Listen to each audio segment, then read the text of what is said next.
বছর বিভিন্ন রাজনৈতিক দলকে দেখেছি, আমরা 54 বছর তাদেরকে দেখেছি মানুষের ভোট দিয়ে ছিনিমিনি খেলে তারা রাজনৈতিক দল ক্ষমতায় গিয়ে মানুষের টাকা আত্মসাৎ করতে দেখেছি।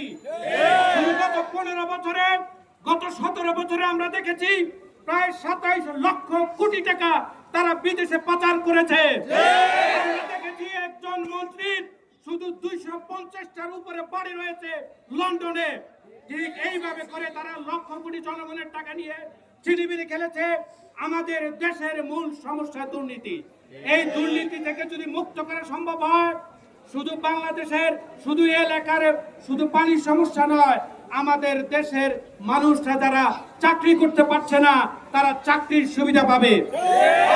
দেশের মানুষ যে চিকিৎসা সেবা পাচ্ছে না, সমস্ত মানুষ চিকিৎসা সেবা পাবে।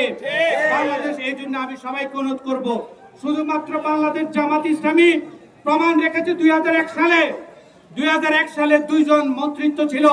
এই 2জন মন্ত্রীর বিরুদ্ধে একটা টাকার দুর্নীতির কোনো অভিযোগ কেউ দাঁড় করাইতে পারে নাই।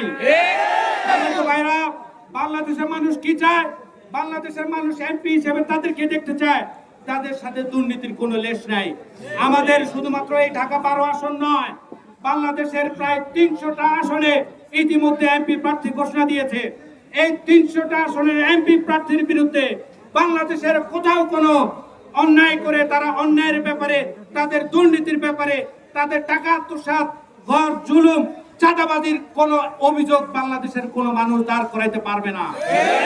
গ্যারান্টি দিয়ে বলছি, এই ব্যক্তিদেরকে যদি মেম্বার অফ পার্লামেন্ট হিসাবে আমরা সংসদে পাঠাইতে পারি, তবে বাংলাদেশের সকল সমস্যা থেকে আমরা মুক্ত হতে পারবো ইনশাআল্লাহ।